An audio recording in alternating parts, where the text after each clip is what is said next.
80व्या ह्या स्वातंत्र्य दिनानिमित्त उपस्थित लोकप्रतिनिधी, पदाधिकारी, ज्येष्ठ स्वातंत्र्य सैनिक, अधिकारी, कर्मचारी, पत्रकार व बंधू भगिनींनो, आपणास स्वातंत्र्य दिनाच्या हार्दिक शुभेच्छा। स्वातंत्र्य दिवस आपल्या सर्वांसाठी अमूल्य आहे। हा दिवस एक राष्ट्रीय सण म्हणून साजरा करण्यात येतो। ज्या वीर देशपुत्रांनी स्वातंत्र्यासाठी आपल्या प्राणाची आहुती दिली त्यांना मी नमन करतो। त्यांच्या बलिदानासाठी आपण सर्व त्यांचे ऋणी आहोत। नांदेड जिल्ह्यातील स्वातंत्र्य सैनिकाचे स्वतंत्र लढ्यातील योगदानाने अत्यंत मोलाचे आहे। जनतेच्या मनात स्वातंत्र्य लढ्याच्या आठवणी तेवत राहाव्यात। स्वतंत्र संग्राम योगदान देणाऱ्या क्रांतिकारांचे स्मरण व्हावे व देशभक्तीची भावना कायमस्वरूपी जन्मसात राहावी या उद्देशाने हर घर तिरंगा हे अभियान 9 ऑगस्ट ते 17 ऑगस्ट राबविण्यात येत आहे। या उपक्रमात नांदेडकरांनी उत्स्फूर्तपणे सहभाग घेतला, याबद्दल मी सर्वांचे अभिनंदन करतो। महाराष्ट्राचे लाडके माननीय मुख्यमंत्री देवेंद्रजी फडणवीस साहेब यांच्या नेतृत्वात सरकारचे शेतकरी हितासाठी पुण्यश्लोक अहिल्यादेवी होळकर शेतकरी कर्जमुक्ती योजना 2026 जाहीर केली आणि या योजनेच्या प्रभावी अंमलबजावणी सुरू आहे।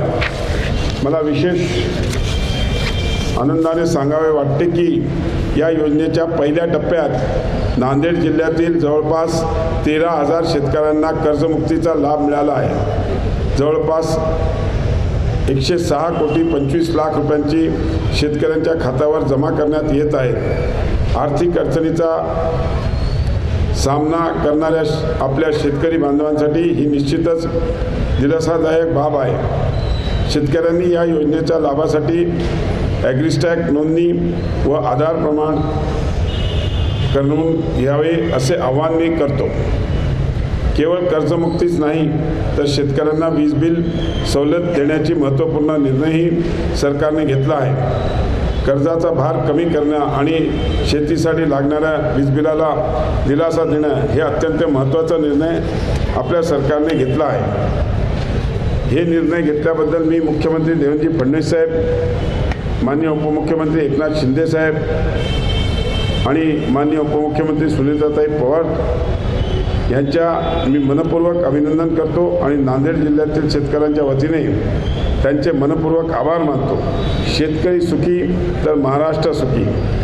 राज्यामध्ये मतदार याद्यांचे SIR प्रक्रिया अंतिम टप्प्यात असून जिल्हा प्रशासनाने या कामात उल्लेखनीय प्रगती केली आहे। मात्र ज्या मतदारांनी अद्याप गणपत्रक भरून दिले नाही त्यांना वीज मुदतीत BLOकडे जमा करून आपले नाव मतदार यादीत अचूकपणे नोंदले जाईल याची खात्री करावी असे मी आवाहन करतो।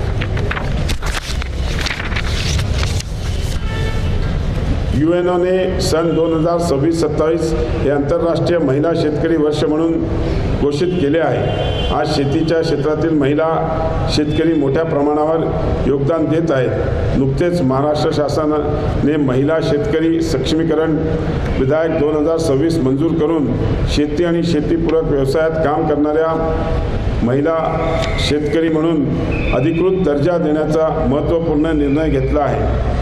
तसेच नांदेड जिल्हाधिकारी कार्यालयात महिला शेतकरी मदत कक्ष स्थापन करण्यात आले आहे। या कक्षामार्फत महिला शेतकऱ्यांना शासन विविध योजना, सुविधा आणि त्यांच्या हक्कांबाबत मार्गदर्शन व मदत मिळणार आहे। नांदेड जिल्ह्याच्या या उपक्रमात राज्यासमोर एक आदर्श निर्माण केला आहे। यासोबतच भूसंपादन प्रक्रिया पारदर्शकता, गतिमान आणि सुलभात आणण्यासाठी भूसंपादन लढार विकसित केली आहे। तंत्रज्ञानाचा प्रभावी वापर करून नागरिकांना अधिक चांगली सेवा देण्याचा व अभिनव उपक्रमाबद्दल मी जिल्हाधिकारी राहुल कर्डिलेजी, उपजिल्हाधिकारी प्रियंका कर्डिलेजी व प्रवीण मेघशेट्टी यांच्या टीमचं मनपूर्वक कौतुक करतो।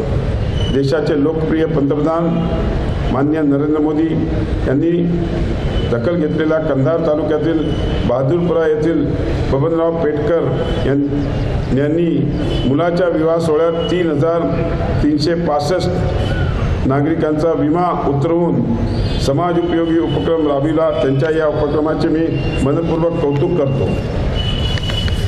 देशाचे आदरणीय पंतप्रधान नरेंद्र मोदीजी यांच्या पर्यावरणपूरक धोरणाला चालना देण्यासाठी जिल्हाधिकारी कार्यालय परिसरात नुकतेच EV चार्जिंग स्टेशन सुरू करण्यात आले।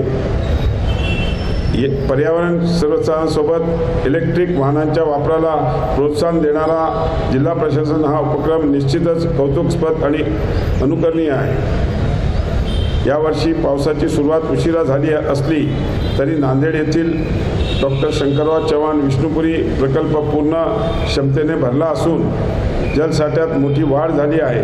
त्यामुळे पिण्याच्या पाण्याचा सिंचनाची सोय झाली आहे। जिल्ह्यातील यंदाचा खरीप हंगामा 99% पेरणी पूर्ण झाली असून पिकांची स्थिती चांगली आहे। शेतकऱ्यांना कोणत्याही प्रकारच्या अडचणी भासू नये यासाठी प्रशासन दक्षतेने काम करत आहे। अल निनोच्या बाबतीत योग्य ती खबरदारी घेण्यात येत आहे। नांदेड जिल्ह्यात नागरिकांच्या मूलभूत सुविधांसाठी विविध उपक्रमांना चालना देण्यात येत असून धनभूमी, दफनभूमी, 36 गावां जमीन वाटप, 18 गावांतील नवीन 20 उपकेंद्रांना 9.75 हेक्टर जमीन मंजूर केली आहे। BSNLच्या 8 गावांतील मोबाईल टॉवरसाठी जमीन तसेच मुख्यमंत्री सौर कृषी वाहिनी योजनेअंतर्गत 6 गावांतील सौर ऊर्जा प्रकल्पांसाठी 37.50 हेक्टर जमीन उपलब्ध करून दिली आहे। राज्य शासनाने दिवंगत माजी मुख्यमंत्री आदरणीय सुधाकररावजी नाईक यांच्या जन्मदिवस 21 ऑगस्टला जलसाधारण दिन म्हणून साजरा करण्याचा निर्णय घेतला आहे।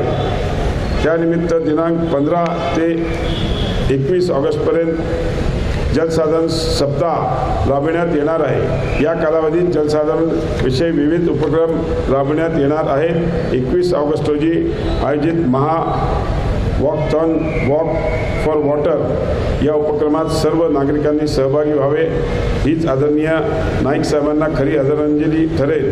त्यामुळे या उपक्रमात नागरिकांनी सक्रिय सहभाग घ्यावा असे मी आवाहन करतो। नांदेड जिल्ह्यात विविध योजनांतर्गत 441 किलोमीटर लांबीच्या नदी व नाल्यांचे खोलीकरण करण्यात आले असून त्यातून जवळजवळ 47,54,000 घनमीटर गाळ काढण्यात आला आहे। जलसाधारण आणि पाणी साठवण क्षमता वाढविण्याच्या दृष्टीने हा उपक्रम अत्यंत महत्त्वपूर्ण आहे। या उल्लेखनीय कामगिरीबद्दल जिल्हाधिकारी राहुल कर्डिले आणि त्यांच्या टीमचं मी मनपूर्वक कौतुक व अभिनंदन करतो। जिल्ह्यातील रस्ते व विविध विकास कामे प्रगतीपथावर असून यापैकी काही कामे अंतिम टप्प्यात आहेत। विष्णुपुरी काळेश्वर येथील पूल व केबल स्ट्रेट ब्रिजचे 156 कोटीचे काम अंतिम टप्प्यात आहे। श्री क्षेत्र माहूरगड विकास सुधारित आराखडा 829 कोटी रुपये रकमेत शासन मान्यता दिली असून त्यासह जिल्ह्यातील न्यायालय इमारत, विभागीय कार्यालय संकुलासह विविध शासकीय इमारतींचे बांधकाम अंतिम टप्प्यात आहे। राज्यात आपले खणकर मुख्यमंत्री माननीय श्री देवेंद्रजी फडणवीस साहेब यांच्या सक्षम नेतृत्वात तसेच जिल्ह्यातील कायदा व सुव्यवस्था अधिक प्रभावी ठेवण्यासाठी जिल्हा पोलीस दलाच्या वतीने प्रतिबंधक कारवाईवर भर देण्यात येत आहे। महिला व बालकांच्या सुरक्षतेसाठी विविध पथकाच्या स्थापना केल्या असून या माध्यमातून प्रभावीपणे कारवाई करण्यात येत आहे। प्रतिबंधक कारवाई म्हणून 74 आरोपींना हद्दपार तर MPD अंतर्गत 35 सराईत आरोपींना 1 वर्षासाठी कारागृहाची रवानगी केली आहे। संघटित गुन्हेगार मोडीस काढण्यासाठी 45 गुन्हेगारांवर कारवाई केली आहे। शेतकरी, विद्यार्थी, कामगार आणि वंचित संघटनांच्या सर्वांना विकासासाठी शासन आणि प्रशासन सातत्याने प्रयत्नशील आहे। पुन्हा एकदा आपणा सर्वांना स्वातंत्र्य दिनाच्या हार्दिक शुभेच्छा देतो. आपल्या महाराष्ट्र राज्य व नांदेड जिल्ह्याचे सर्वांगीण विकासासाठी आपण सर्वजण एकजुटीने प्रयत्न करूया हीच आपल्याला विनंती करतो आणि थांबतो. धन्यवाद. जय हिंद, जय महाराष्ट्र.